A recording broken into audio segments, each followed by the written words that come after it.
अस्सलाम वालेकुम व्यूअर्स, उम्मीद करती हूँ आप सब बिल्कुल खैरियत से होंगे। मेरी जो ये वीडियो है इसको बनाने का मकसद उन लोगों को कंप्लीट इंफॉर्मेशन देना, कंप्लीट गाइडलाइंस देना जो कि अपने बच्चे का या बच्चों का ब्रिटिश पासपोर्ट अप्लाई करना चाहते हैं पाकिस्तान से।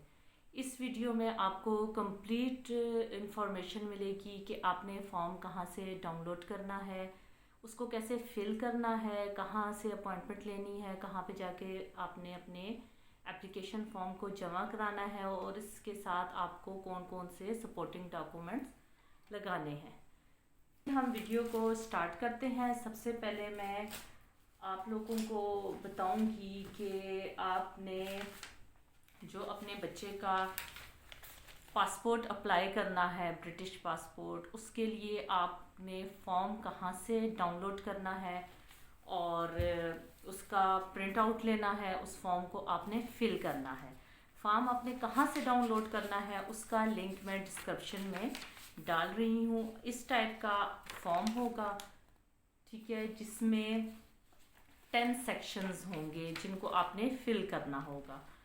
इस फॉर्म को कैसे फिल करना है उसके लिए मैं एक अलग वीडियो बनाऊंगी और उसमें आपको कंप्लीट गाइडलाइंस दूंगी कि आपने इस फॉर्म को किस तरीके से फिल करना है, क्योंकि ज़रा सी भी मिस्टेक आपकी अगर हो गई तो ये फॉर्म एक्सेप्ट नहीं होगा। व्यूअर्स, ये जो फॉर्म है ये आप पे डिपेंड करता है कि आप इसकी कलर प्रिंट निकालें या आप इसका ब्लैक एंड वाइट निकालें। इस तरह का कोई इशू नहीं है, आप इसके दोनों किस्म के प्रिंट्स ले सकते हैं।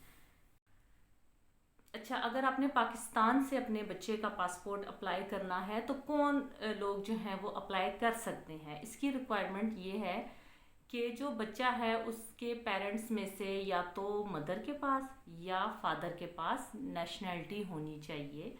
सेकंड फेज़ है फ़ी का, कि आपने फ़ी कैसे जमा करानी है, और फ़ी के लिए ये है कि इसके लिए भी सेपरेट फॉर्म होगा जो कि आपने उसका प्रिंट लेना है और उसको फिल करना है। उस फॉर्म में आपके जिस अकाउंट से आपने फ़ी इनको जमा करानी है उस अकाउंट के क्रेडिट कार्ड की आपने उसमें डिटेल देनी है, अपने एड्रेस की डिटेल देनी है, और इसके लिए आपके अकाउंट में उतनी अमाउंट होना मस्ट है जितनी फ़ी बनती है।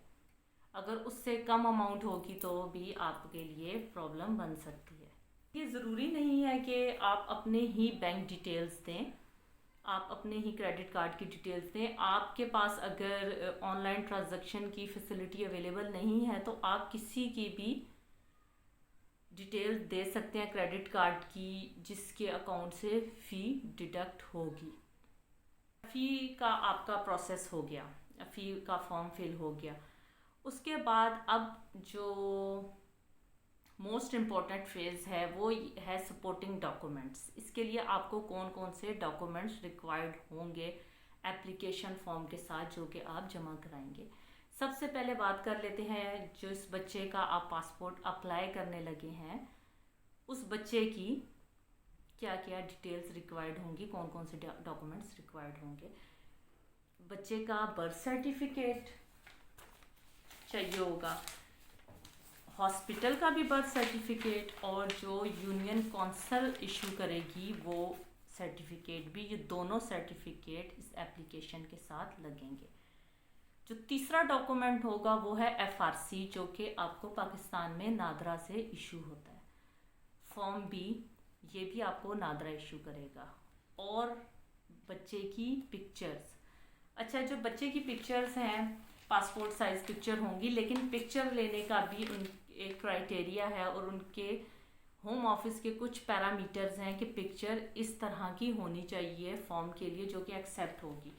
पिक्चर्स के क्या पैरामीटर्स हैं और पिक्चर किस टाइप की होनी चाहिए, ये इसके लिए भी मैं एक वीडियो बनाऊंगी और उसमें आपको कंप्लीट गाइडलाइन दूंगी कि पासपोर्ट के लिए अप्लाई करने के लिए आपको किस तरह की पिक्चर्स चाहिए। बच्चे की डॉक्यूमेंटेशन कंप्लीट हो गई, उसके बाद सपोर्टिंग डॉक्यूमेंट में जो आपको डॉक्यूमेंट्स रिक्वायर्ड होंगे वो पेरेंट्स के डॉक्यूमेंट्स हैं, जिसमें से जो फादर के हैं वो एनआईसी, फादर का ब्रिटिश या अगर फादर पाकिस्तानी है और मदर ब्रिटिश है तो मदर का ब्रिटिश पासपोर्ट, फादर का पाकिस्तानी पासपोर्ट, जो भी है।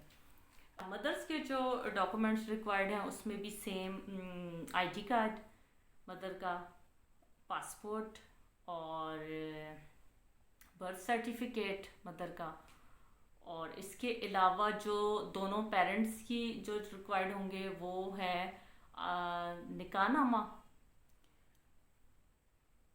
और रजिस्टर्ड निकाहनामा। अब ये जितने भी डॉक्यूमेंट्स हैं सपोर्टिंग डॉक्यूमेंट्स, उसमें से जो डॉक्यूमेंट्स उर्दू में हैं उनकी इंग्लिश ट्रांसलेशन करवा के वो आपने साथ अटैच करनी है।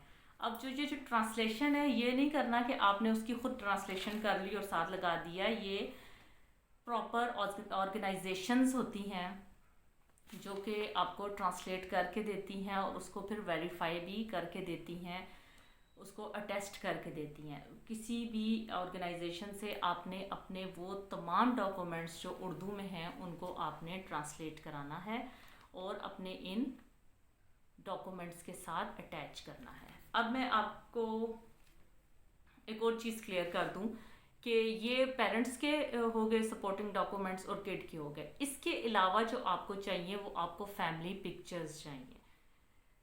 आपकी पिक्चर्स जो कि ज़्यादा से ज़्यादा किड के साथ, उस किड के साथ होनी चाहिए जिसका आप पासपोर्ट अप्लाई करने जा रहे हैं।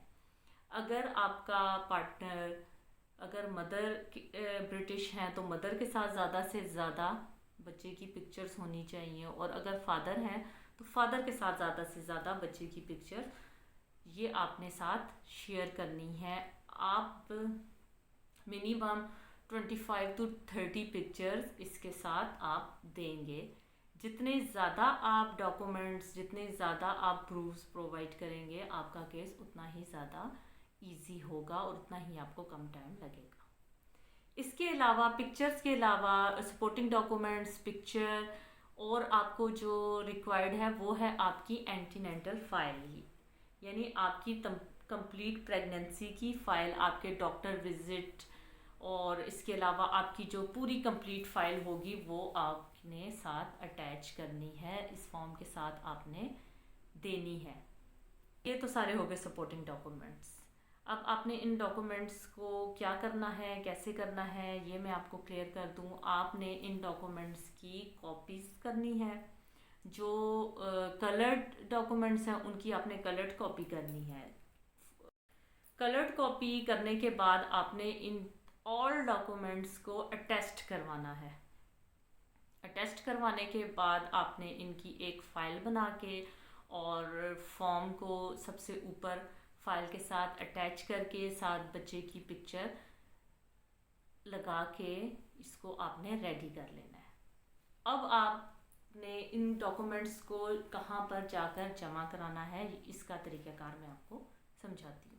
ये सारे जो डॉक्यूमेंट्स हैं ये जेरीज़ के ऑफिस में आपने जाके सबमिट कराने हैं। उसके लिए आपको इनको मेल करना पड़ती है। आप इनको मेल करेंगे और वो आपको उस पर डेट देंगे कि आपने इस डेट में इस टाइम पे हमारे ऑफिस में आना है और अपने डॉक्यूमेंट्स आगे जमा कराने हैं। जेरीज़ के ऑफिस में आपको टाइम लग सकता है, वहाँ पर काफ़ी रश होता है और आपके एक एक डॉक्यूमेंट्स को वो चेक करते हैं और उसके बाद ओके करते हैं। अगर आपके डॉक्यूमेंट में कोई डॉक्यूमेंट मिसिंग है या वो प्रॉपर नहीं है तो आपकी एप्लीकेशन को एक्सेप्ट नहीं किया जाए। इसीलिए आप लोग ने ये पूरी कोशिश करनी है कि आपने कंप्लीट डॉक्यूमेंटेशन के साथ जेरीज़ के ऑफिस में जाना है, कंप्लीट पिक्चर्स के साथ, कंप्लीट पासपोर्ट।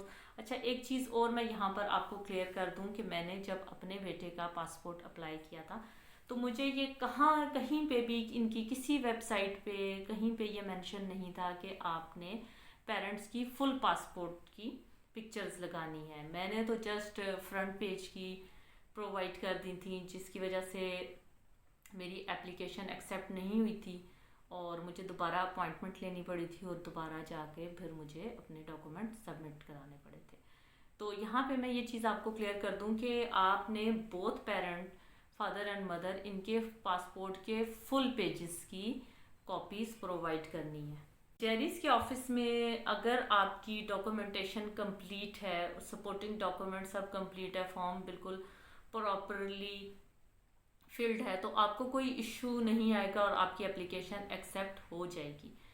अगर तो उसमें कोई डॉक्यूमेंट मिसिंग हुआ और पिक्चर में कोई प्रॉब्लम हुई, फॉर्म फिलिंग में कोई प्रॉब्लम हुई, तो आपकी एप्लीकेशन एक्सेप्ट नहीं होगी, आपको भेज दिया जाएगा और आप दोबारा फिर अपॉइंटमेंट लेंगे और दोबारा फिर जाएंगे अपने एप्लीकेशन सबमिट कराने के लिए। एक चीज़ और मैं आपको मोस्ट इम्पॉर्टेंट बात यहाँ पर बता दूँ कि जब आपने जेरिस के ऑफिस जाना है तो आपने अपने तमाम ओरिजिनल डॉक्यूमेंट्स साथ लेके जाने हैं। वो डॉक्यूमेंट जिनकी आपने फॉर्म के साथ, एप्लीकेशन फॉर्म के साथ कॉपीज़ दी हैं, वही तमाम डॉक्यूमेंट्स ओरिजिनल आपने साथ लेके जाने हैं।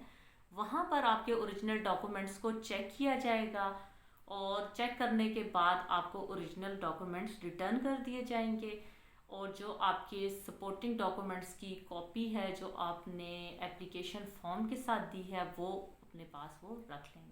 एप्लीकेशन एक्सेप्ट होने के बाद जेरिस के ऑफिस में फिर ये आपकी एप्लीकेशन जेरिस से ही डायरेक्ट होम ऑफिस को सेंड कर दी जाती है और वहाँ पर जब आपकी एप्लीकेशन पहुँचती है और जब आपका केस ओपन होता है तो सबसे पहले आपकी अकाउंट से जितनी फ़ी बनती है वो डिडक्ट की जाती है। जब भी आपकी फ़ी आपके अकाउंट से काटी जाएगी तो आपको इस चीज़ का आइडिया हो जाएगा कि आपका केस वहाँ पर ओपन हो चुका है। अगर आपका केस बिल्कुल क्लियर है, आपने तमाम रिक्वायरमेंट्स को पूरा किया है, तमाम डॉक्यूमेंट्स प्रोवाइड किए हैं, आपकी A to Z चीज़ें ओके हैं, डॉक्यूमेंट्स ओके हैं, तो आपको कोई इशू नहीं आएगा और विद इन 2 से 3 मंथ्स आपका पासपोर्ट आ जाएगा। ऑन अदर हैंड, अगर आपके एप्लीकेशन में कोई प्रॉब्लम है, आपके सपोर्टिंग डॉक्यूमेंट में कोई प्रॉब्लम है, वो काफ़ी नहीं है, उनको अगर किसी चीज़ पे कोई डाउट है तो आपको फिर होम ऑफिस की तरफ से मेल आएगी जिसमें वो आपको बताएंगे कि आपकी ये चीज़ मिसिंग है या आपको ये चीज़ हमें इस पे डाउट हो रहा है तो आप उसको क्लियर करो, जिसके लिए आप दोबारा जेरिस के ऑफिस से अपॉइंटमेंट लेंगे और रिक्वायर्ड डॉक्यूमेंट आप वहाँ पे जाके दोबारा सबमिट कराएंगे। उसके बाद आपके दोबारा फर्दर प्रोसीजर स्टार्ट होगा और जब आपके सारे मैटर्स ओके हो जाते हैं तो आपको फिर यहीं से जेरिस के ऑफिस से कॉल आएगी कि आप आके अपने डॉक्यूमेंट्स और अपना पासपोर्ट आके कलेक्ट कर लें। जब तक आपके बच्चे का पासपोर्ट यहाँ नहीं आएगा तब तक आपको कोई कॉल नहीं आएगी, तब तक आपको वेट करना है। जब यहाँ पर होम ऑफिस की तरफ से जेरिस के ऑफिस में पासपोर्ट रिसीव हो जाएगा उसके बाद आपको कॉल आएगी कि आप आके अपना पासपोर्ट कलेक्ट कर लें। अगर आपको इसके अलावा कोई इन्फॉर्मेशन चाहिए जो कि वीडियो में रह गई है या कुछ मिसिंग है तो आप मुझे कमेंट्स में पूछ सकते हैं। आपके मैं तमाम क्वेश्चन का आपको रिप्लाई करूँगी और जितने मेरे पास इन्फॉर्मेशन है मैं आपको देने की कोशिश करूँगी। Thank you.